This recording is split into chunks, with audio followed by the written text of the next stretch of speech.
You're listening to SpartanUpPodcast.com. This episode, we're introducing a new sponsor, FreshBooks, a small business accounting software that's designed for you.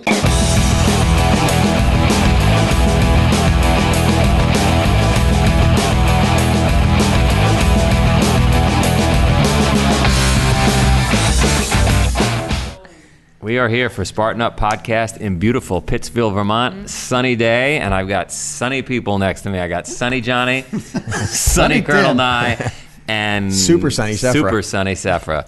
Melissa, a.k.a. Marion, is behind the camera. And, very good, Marion. Saying something about where the sun doesn't shine there. I interviewed Dave Asprey of Bulletproof. He's got Bulletproof coffee. For those of you that don't know, it's like a buttery... we'll get into it when you watch this. But I went to the Bulletproof Conference, which is a conglomeration of all these folks that are looking to biohack, come up with better ways to live through technology. So they lay on magnetic beds, they put certain kinds of helmets on their head, got all kinds of crazy things going on, as opposed to just climbing the mountain carrying a rock. Right. All right, cool. So you must feel very comfortable there. I felt very comfortable. Primal, it's right primitive. up my alley. And I got to tell you, at the start of the conference, I had a situation where I saw an object flying through the air at 70 miles an hour that crash landed. I will explain more after we watch this. We are here, Spartan Up the Podcast, with Dave Asprey, Bulletproof Coffee, founder, CEO, right?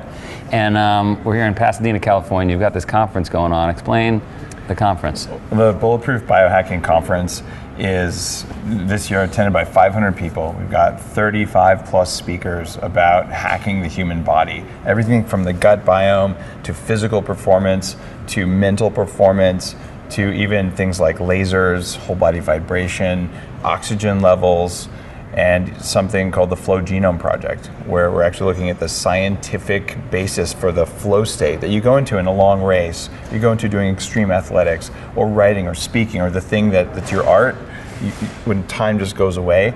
It turns out it's predictable and repeatable. And Stephen Kotler's written a book called The Rise of Superman about that. So like a motocross athlete that's flipping through the air at 60 miles an hour? If you try and think your way through a flip, you're going to die, literally die, because the back wheel's going to come in and eat your face. Right. So what you do is you stop thinking and you go into this other space where you're moving and there's consciousness, but it's not a thought. Making that a predictable thing is cool. So we brought in some equipment with the Flow Genome Project, which Stephen Kotler is one of the founders of. And what we've got is a 20-foot tall swing, and you stand on it, it's like a surfboard. And your feet are strapped in, your hands are strapped in, and you pump really hard until it swings all the way upside down. And it's very unnerving because to flip backwards is unnatural for our bodies. So when you get almost to the point of flipping, your natural response is to curl. When you do that, you can't go upside down. So you have to struggle with this inner feeling. The reflex is to protect, but instead you got to open your heart and thrust forward, and that's the only way to come over. So most people spend several minutes playing with that edge just to find, oh, this is my body freaking out, and this is me dropping into my body, and that actually puts them in a state of flow. So in order to own their body, to move there, right at just when gravity wants them to, boom, you do it, and then you go over. And that's the same for, like we said, motocross, surfing, big wave surfers. But those guys die when they screw up. We're letting attendees here do it without the dangers that come from riding a half pipe when you're not trained, or from flipping backwards like you would in motocross. And that instinct to stop is probably what stops a lot of people from hacking as well, right? Because you've got this base of knowledge, and you're not going to really step outside that comfort zone and try some of these new technologies or new theories you have here. The typical person. I don't think it's the reflex action, the unconscious reflex there. For most people, there's healthy skepticism, and then there's unhealthy skepticism. And there's also a feeling of helplessness. Like, if you believe that you are your nervous system and you are your body, then you're going to say, well, this is me and I failed. But when you realize, wait a minute, this is my meat, and my meat has an operating system, and you can modify the hardware, you can modify the software. All of a sudden you're like, okay, wait, this is a game changer. Like, I want to run faster. I want to perform better. And there was a path to doing this. I used to sit in a cave for 20 years and meditate and do Qigong and all these things, which are great old school technologies, ones I value. But what if you like had sensors and got data, and instead of taking 20 or 40 years, it could take you 7 days or 1 day or 1 hour or an hour a day. So we're just radically improving our ability to change. My whole life, I didn't know it. I come from an Italian neighborhood in Queens where we ate bread, pizza, and pasta every day, all day. Wow. Cheesecake, right? And I was allergic to gluten. I had no idea. I said to my family, I said to my wife, I'm just wired different. I just can't. My stomach's always a mess. Who would have ever thought? I certainly didn't. That it was the bread, the pizza, and the pasta. And when I took it out of my diet, it changed my whole life. And it sucks that it took 42 years to find that out.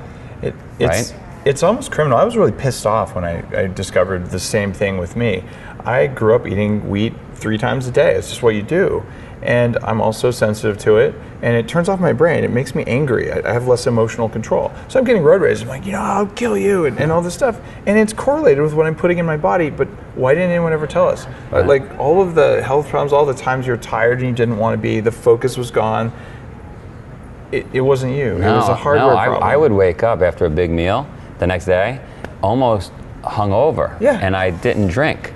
And I didn't know what it was. So I think you're pushing the envelope on a lot of these technologies and ideas. And who knows, maybe 7 out of 10 of them don't work. Yeah. But if you get one like that, game changer, right? It's totally true. And some of this, it's different for some people. And I've got a book coming out December 2nd. Yep. It's called The Bulletproof Diet. Okay. And this is a diet for maximum human resilience. You turn off inflammation, you turn on cognitive function. And the real reason you do all this stuff in the Bulletproof Diet is about having more willpower.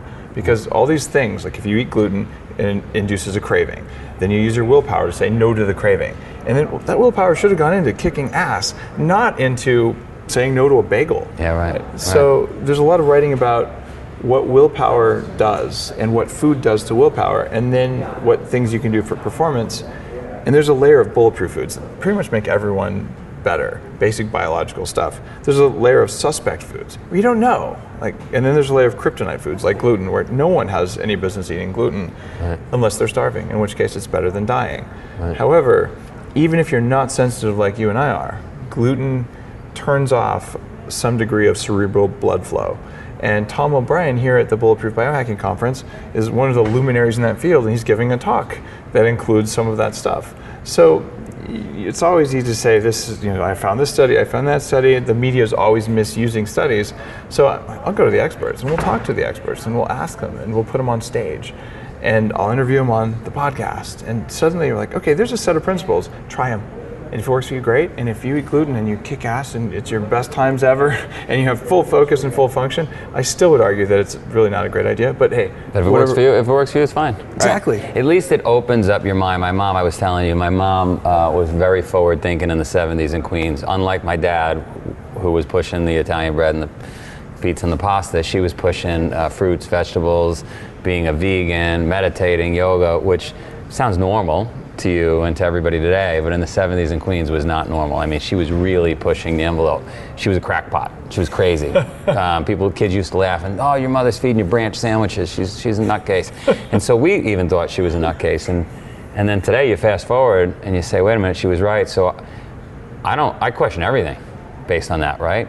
So I like your idea. Just test it, see how it works for yourself, and if it works, great, and apply it. And if it doesn't, don't. Jack Cruz, I met through you. Difficult to understand what he was doing. He is like out there. There's always a lot of quantum this and quantum that with Jack. Yeah.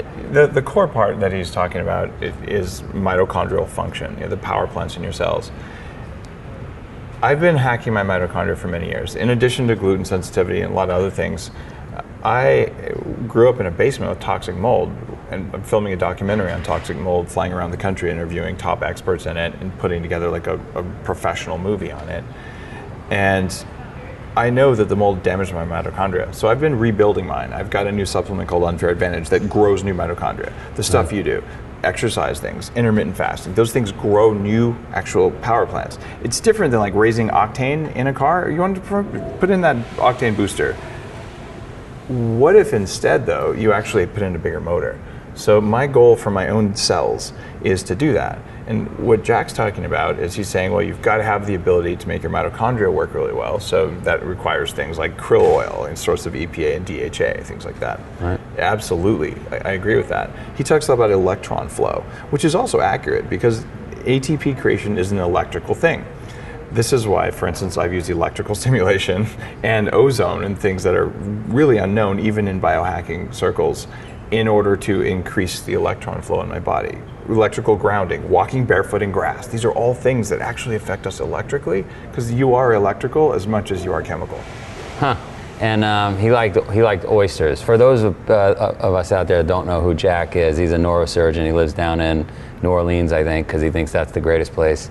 Somewhere down south. Down south, yeah. Right around New Orleans, because he told me an asteroid hit the Earth in that location 60 million years ago, and so really, yeah, it's got the right magnetic force. And so that's another one. Let's talk like hippie BS, right? Magnets? Oh wait, except magnets do affect us. For instance, I've got several magnetic devices that make pulsed electrical magnetic fields. And you can use these to increase nitric oxide in the body, to speed healing dramatically. NASA uses some of this stuff, like on astronauts. Professional athletes use this, but it's considered by most people, even like scientists, engineers, what? That's a bunch of BS. It doesn't work. We put on the Bulletproof Stress Detective. This is a heart rate variability software that we have on iPhones or on iTunes, apps, whatever, Apple, and you put on a chest monitor. It can either be a polar or stick on like a Vital Connect, and you get your all-day heart rate variability. So we actually presented yesterday, people taking unfair advantage, or people laying on an electrical frequency mat, or pulsed electromagnetic frequency mat, and looking at what the heart rate does. And bam, very, very quickly, like when you turn on the mat, you see the heart rate variability change. It's a measure of human stress. So now that people say it doesn't work, I'm like, okay, maybe we disagree on the mechanism. I don't actually care about the mechanism. I really want to know. You're looking at the data. But right. if when I do this, my hard data improves, and I feel it here, and I feel it here, and I'm like, I'm good. Like, value that. I'll go with the I'm good before I'll go with a double-blind study that says what makes me perform better doesn't. Sure. If you believe that stuff, you're a dummy. If you can feel it, value that. Are athletes starting to incorporate some of this stuff that you know of? Any serious athletes? We've got multiple Olympic champions here. There's world champions in multiple sports who are Bulletproof ambassadors. They drink Bulletproof coffee. They use these apps. They eat the Bulletproof diet. And I mean, it works. Right. And if they're in the Olympics, they must be right. Right? No, but they're these are people who are performing at a very high level. Bree Schaff is here. But I mean, if you're at an Olympic level, mm-hmm. you're talking about tiny little advantages you need, right, between winning and losing. So and they're in tune. They're in tune with their body. They are. Right. So let's take a break, and we'll come back. I hope you're not sitting still while you listen. If you are, you better get a burpee break in. This episode, we're introducing a new sponsor, FreshBooks, a small business accounting software that's designed for you. And I'm excited to introduce it because I, as a small business owner, actually do use this product. And I can tell you without any hesitation that it works. It works really well. They've got easy to follow instructions. They've got big buttons to push. All you've got to do is enter in your receipts, and they magically populate. All the fields populate. Your totals are right there. You hit send by mail, send by email. Your recipient will get it. You'll get an email back when they open it. They'll let you know when they've paid it. Everything is tabulated for you. It's extraordinarily easy. It takes all the hassle of being a small business operator off your shoulders and allows you the time to go out and do other things. But this month, FreshBooks is offering a month of unrestricted use to all of our listeners, totally free right now. And you don't need a credit card for that trial. To claim your free month, go to freshbooks.com/Spartan and enter Spartan in the How Did You Hear About Us section. All right, we just took a snooze because sleep is important. Tell us, Dave, why is sleep important?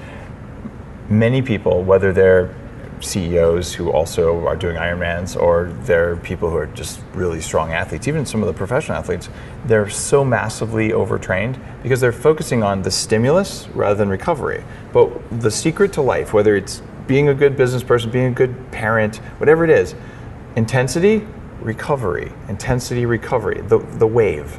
if you don't do that and you just go intensity, intensity, intensity, intensity, you're going to jack yourself up. And we see it in your adrenals, we see it in your inflammation markers. And when you're inflamed, you don't perform well, you don't think well, your testosterone levels drop, and basically you become a bit of a zombie.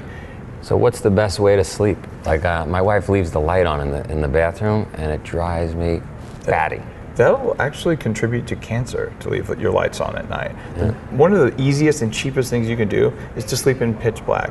Black electrical tape, put it over all of the LEDs, every source of light, and turn off the bathroom light. What you do then, if you must have a light on in the room, go for a red or an amber light with 0 blue frequency. The change in your sleep quality is dramatic because any white light is going to tell your body it's daytime, not tell your brain, but your body, and you'll stop making melatonin for 4 hours after your last exposure, when you last look at your screen. Sleep in blackness. Use dimmer switches at night. Lower the intensity on your iPhone. You know what's funny is I've only slept in one place that's pitch black. A friend of mine has an old mansion that has like 12-foot thick walls. Nice. I mean, he's got these velvet curtains, and I slept there one night. And I'm a 5 a.m. workout, early riser guy. It was like 11 a.m. I woke up.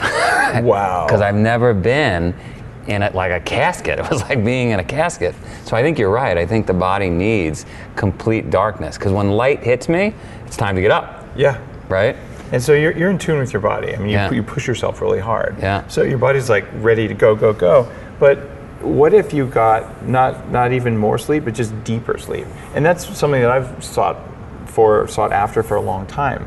Right. I get, in fact, on average, 5 hours and 59 minutes for the past 500 something nights, because I track my sleep with apps. Is that the right amount, or you wish you had more? You know, I'm happy with that amount. And there's a study I've written about on the site, and it's getting more publicity now. The people who live the longest sleep 6.5 hours a night. That doesn't mean that you should sleep that amount. Right. You should sleep as much as you need. But healthy people need less sleep because their bodies are more efficient, right? But the sleep you get, you should just cram as much quality into that as you can. All the people say, get 8 hours. It's not scientific. What you want to do is get the best quality sleep for as long as you need. Right. But these are two variables, right? Sure. Cram up the quality, you can take down the time. Right? Sure. And you're tracking the quality as well? Yeah. I have 2 different sensors that I use. One's on my iPhone, put it in sleep mode, because a cell phone turned on in bed is just going to jack you up from an EMF perspective, as well as just from a nerve, like your body's like, is an email going to come in? Is it dangerous? Right. Is it a tiger? You know, all that stuff your body does. Sure. So there's an app. Your body could sense that, right? Even if the phone made no sound, you know that email came in. Some part of you worries. The part of you that worries about being eaten by something. Well, this is going to sound crazy. Sorry to go off track here. Yeah. For a long time, I was an early adopter of the BlackBerry, very early in the late 90s, and I can sense who sent me the email. Is that, I mean, could I be picking up on those frequencies? It's bizarre. There are various studies or that say that's real, and for each one of those, there's one that says it's not real. Right. I know a lot of people who are really in tune, who seem to be able to do stuff like that, but can we prove that you do that or don't do it? Right. You could construct a study and do it, but maybe paying conscious attention, you would stop doing it. Sure. There are things our nervous systems do that we're largely unaware of, and the old meditation masters could do some things that made no sense, and some of the biohackers and people who are doing neurofeedback and all, they know things in the world around them, but so do like hunters. And you look at like Tracker School, Tom Brown Tracker School, he'll tell you flat out, I go into this altered state and I have like a radar map of where all the animals are around me for a couple hundred yards. Sure. Like, you talk to guys who, Navy SEALs, guys like Commander Mark Devine, who's been on Bulletproof Radio, and I imagine you know him as well. I know. Yeah. And I asked him, I said, is it true that you can tell when someone 100 or 200 yards away that you can't see has you in their sights? And he goes, oh yeah. How do we do that? Yeah. Well, that's your nervous system helping you, but most of us just don't listen to that. Sure. So we have those kind of abilities, but man, accessing, tapping into them, proving them, it's very fuzzy. It's an altered state. When you're in an altered state, it's hard to think about stuff. It's easier to execute on stuff. And would you put that in the flow state? Would that be? I suspect as much. I haven't, in my long conversation with Steven, I've never talked about, like, I don't know what you call that, some kind of weird psychic power or something, but some sort of awareness, right? I've never said, is flow state correlated with that? But we do know that a flow state is correlated with heightened awareness of stuff that we can all see and measure. Like, how do you know when you're doing that double backflip on a motorcycle? Where the landing should be and where your feet should be, right? And it's just subconscious. Like the angle you hit the ramp, it's happening, but it's not happening up here. So is there other stuff happening that isn't happening up here? I know there is, and sometimes you can sense it. Oh, another study that you'd like. There's one where psychologists are looking at galvanic skin response. This is basically micro sweat on your skin. And when someone's staring at you, including staring at your back, your skin changes. Wow. And there are other studies where they show you a picture of like a gruesome murder or like a happy flower. And they track what your nervous system does, your heart rate variability, and a few other variables. And then before the photo changes, your nervous system reacts.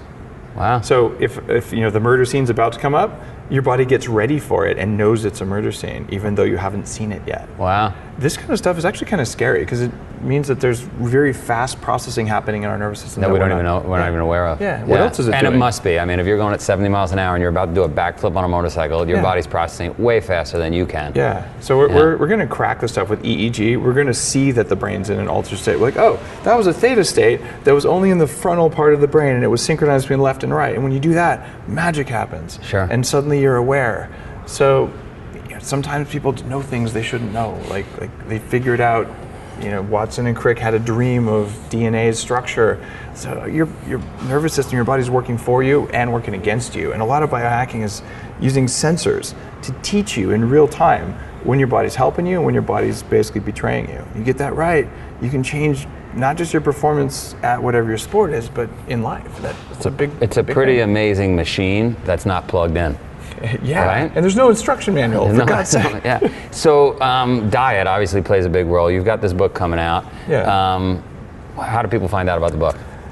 If you order the book now, you can buy it on Amazon. It's called the Bulletproof Diet Book. And if you go to order a Bulletproof Diet Book, I'll send you a whole bunch of free content that goes with the book. And I'm not going to try and sell you the $500 this and that. I'll just send you all the free stuff. The reason for this is that I'm really working on getting the word out about what food does for willpower. And I want people to buy the book on Amazon. So this is just free stuff for you. Order bulletproofdietbook.com. Awesome. Thanks for having me. And this was great. It's a pleasure. Thank you. So super interesting guy. The whole idea of biohacking and the idea of, we've talked to Tim Ferriss, some other people who do these experiments on themselves to figure out how to move things.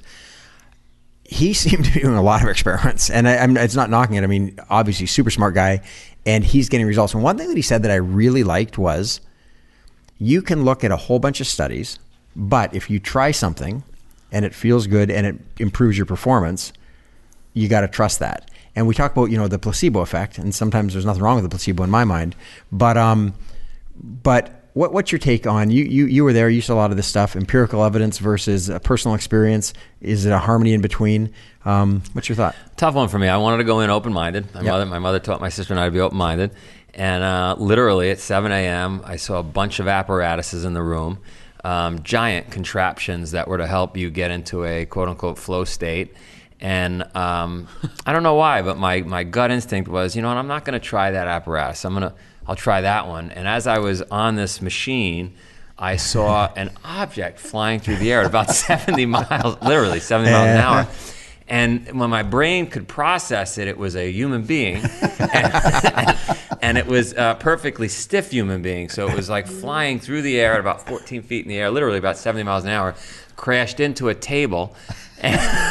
So this is the machine he was describing that you just have to have faith. Yeah, just lean back and resist every urge to crunch. Yeah, it was to get you in a flow state to do 360s around. Sure. A swing set, basically a swing set. But the swing set does a 360 loop.